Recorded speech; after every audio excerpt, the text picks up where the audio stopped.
Hi everyone, I will be with you in just a second.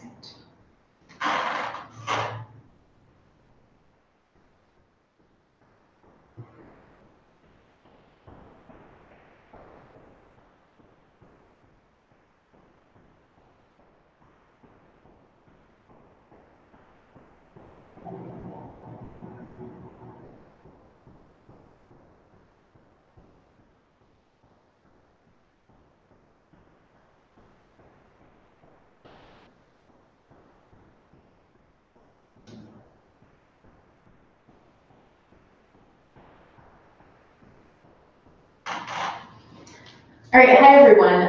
So I'm starting a little bit earlier than 7:30 anyway. So technically I canceled the mindfulness class or the learner series class for tonight, but I did want to, since I'm here anyway, I did at least want to bring up something that, a couple things happened this week that I wanted to share with you just as examples of mindfulness. So first of all, over the course of the past year, Colleen, one gal who was teaching here, who taught parent and baby workshops and classes and so forth, she and I had some discussion about how her classes were going and so forth. And over the course of our conversations, she finally admitted to herself that she was exhausted. She's a new mom. If any of you have seen, sort of the ads that we've posted for her parent and baby classes, that's she and her young son. And she also works, she's a nutrition tech, I can't remember where. But anyway, so over the course of our discussions, she finally said, I'm exhausted. And that's why we're taking a break from her teaching. Which is, it's delightful to me when people finally admit that something that they've been doing is creating such a burden that it's not actually enjoyable. So, and I remember being there. I remember when I first started teaching, when I first opened up my studio several years ago, I wanted to be all things to everybody. And you just can't do that. It is exhausting. And I didn't even have kids, and finally, when I made the decision that, I sat down with myself and I said, okay, what's my perfect day look like? What do I want to do? Because if I'm going to keep telling people you can't pour water from an empty pitcher, right? Take care of yourself first in order to take care of others. This is what, all of the great teachers say. This is what we know, and this is what we deny ourselves, at least here in the West. So I remember when I finally decided, and it took a while, when I finally decided that my perfect day, my perfect week involves, yes, teaching in the morning because I love that, and that's also when I have the most energy, but I enjoy running, and that is a big part of my life, is going for my runs a couple times a week and doing that in the morning. I was trying really hard to teach all of these classes and fit in all the other things. And I said, I can't do that anymore. And so that's when Jeremy started teaching my Tuesday and Thursday 6 a.m. classes.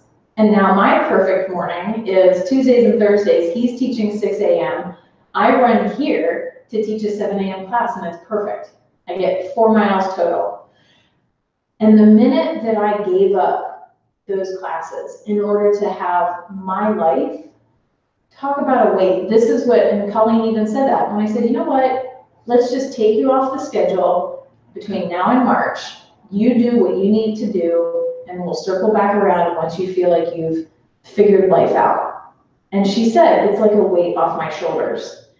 And you shouldn't, if we're teaching yoga, And we're trying to share this wonderful lifestyle of yoga, and yet the act of teaching yoga feels like a burden, then we're doing something wrong. And so by her releasing that and me saying, why don't you let that go for now? There you go. That lifted something off of her shoulders, and she's now able to spend time at home with her kid, her husband, and all of that. And, you know, I love my schedule right now. I love Mondays. How crazy is that? So one example that I wanted to share of mindfulness is Colleen letting go of her classes. The next thing happened the following day. So this was earlier in the week. I know it's only Wednesday. A lot of things have happened. So last week, Dr. Bartlett and I, so Dr. Bartlett has the office downstairs. She and I had talked about having a really great wellness workshop. She was going to have discussions about nutrition and so forth, and I was going to teach a yoga class, and Lauren would do a mental health assessment, Lauren Strawn, who also teaches here. So over the course of several days last week, we were tossing back and forth dates and so forth, and then I didn't hear anything from her. And then, was it yesterday or 2 days ago? I sent her an email, I sent a group email to her and Lauren, and I said, all right, so here's some ideas, how about this date, how about these times?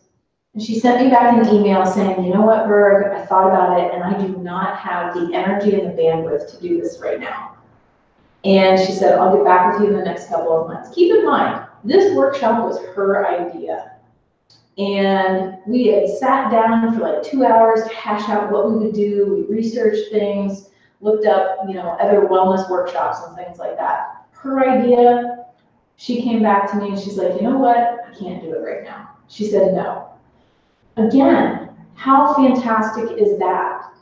I mean, her whole practice, her doctor's office practice, as a direct primary care doctor, she went into the industry of direct primary care where she is not part of the hospital system. She does not take insurance. She is self-employed. And she is the old-fashioned doctor, neighborhood doctor. And she made that decision for a reason. She chose to not have hospitals and insurance companies dictate her life. She made that choice years ago.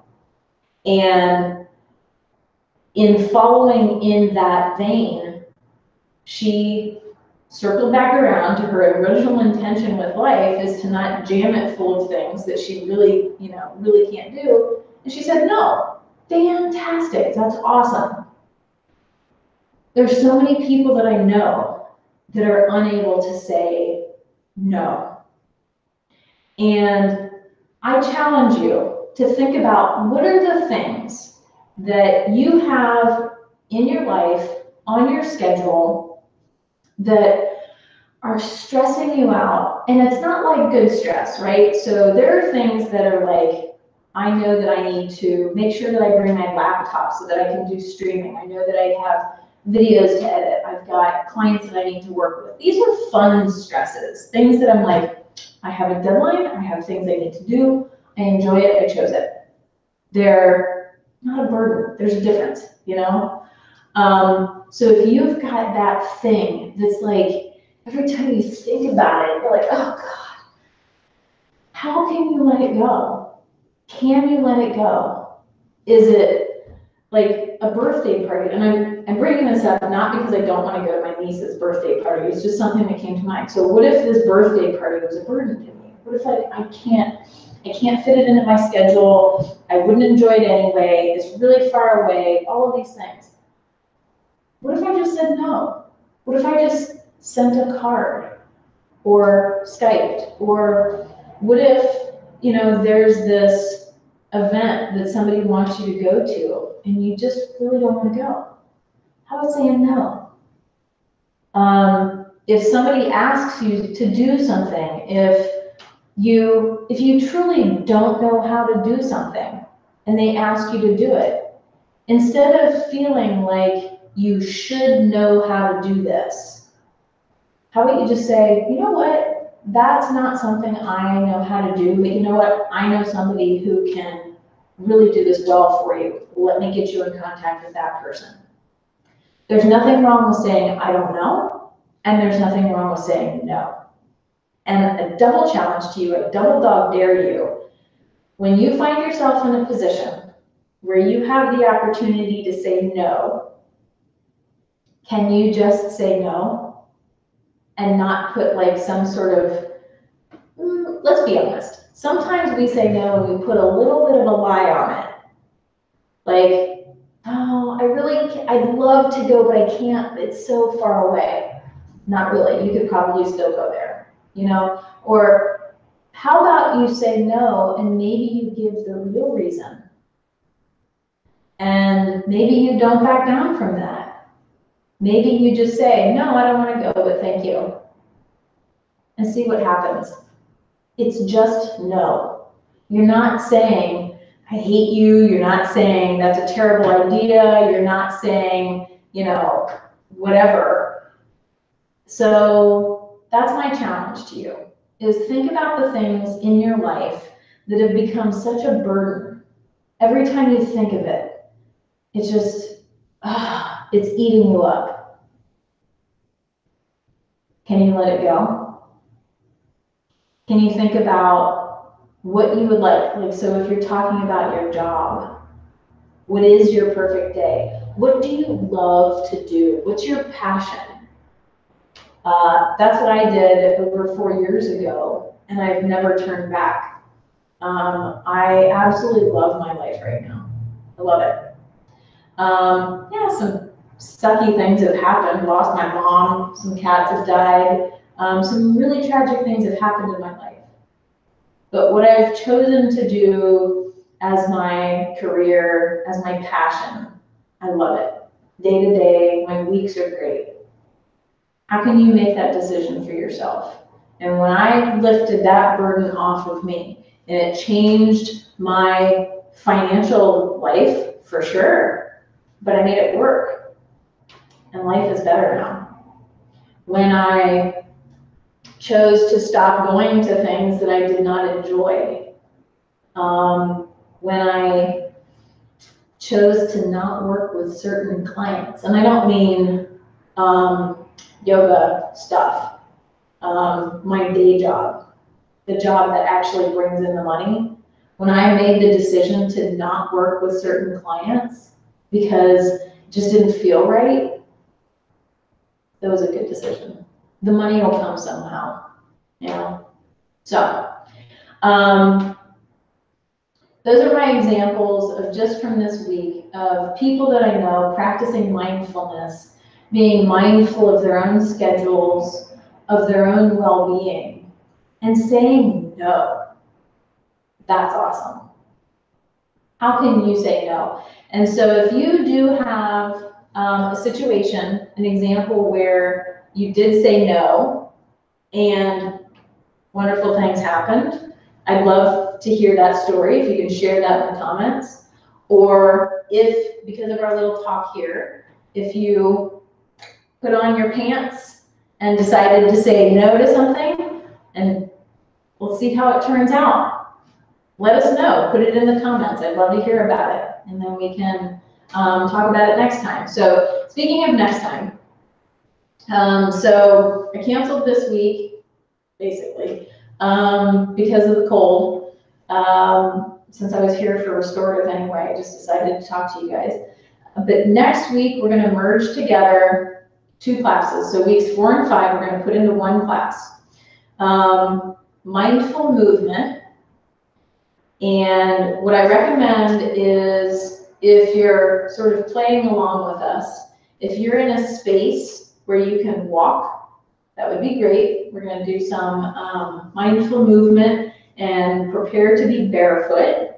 We're not actually practicing traditional asana, so forth. We're not going to be practicing yoga movements. And have some stuff around you that you can sort of play with. So mindful movements, and we're also going to be practicing and talking about mindful love, mindful caring, mindful kindness. So that's going to be next week. And just to give you an idea, the following week is going to be mindful eating.